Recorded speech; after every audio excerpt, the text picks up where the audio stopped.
Kapten ini diam-diam menuangkan satu botol kecil vodka ke dalam jusnya. Lalu saat ia melihat tidak ada yang memperhatikan, ia menambahkan satu botol lagi. Botol kosong itu dibuang dengan licik ke tempat sampah. Setelah itu, seluruh jus tersebut langsung diteguk habis dalam satu kali minum. Kepala pramugari mencium bau alkohol, tetapi ia sudah terbiasa dengan hal itu. Sebenarnya, ia tahu bahwa ini bukan pertama kalinya sang kapten melakukan hal seperti ini. Hanya ada satu orang yang benar-benar terkejut, First Officer. Ini adalah hari pertamanya terbang bersama kapten tersebut, dan ekspresi wajahnya jelas seperti berkata, "Bro, barusan gue lihat apaan?" Pada saat itu, sang kapten sudah setengah tidak sadar. Penerbangan berjalan dengan lancar, dan tujuan pun semakin dekat.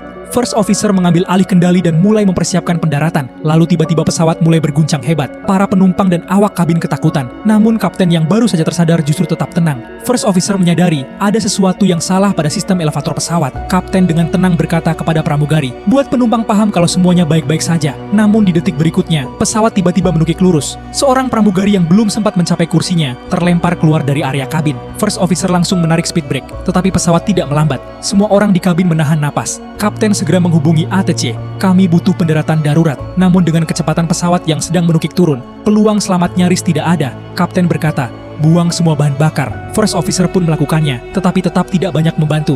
Setelah mendapat izin dari ATC, tangki bahan bakar juga dilepaskan.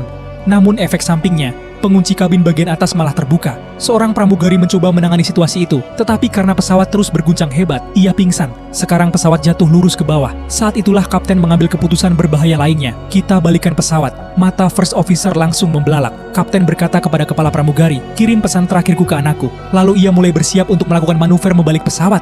Kabin mulai miring. Para penumpang dan awak kabin tidak memahami apa yang akan terjadi. Dengan bantuan First Officer dan pramugari, kapten menarik kembali roda pendaratan lalu membalikkan pesawat hingga terbang terbalik.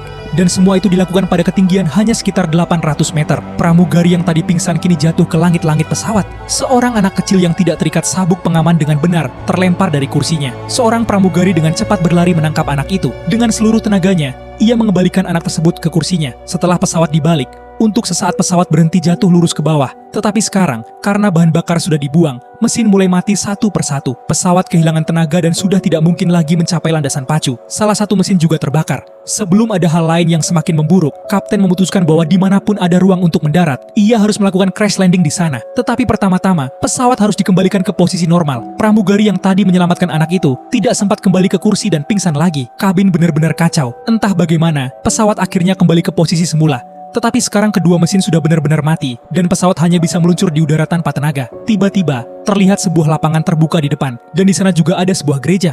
Kapten berusaha membelokkan pesawat semaksimal mungkin, tetapi salah satu sayap pesawat menghantam gereja itu secara langsung. Ending yang buruk.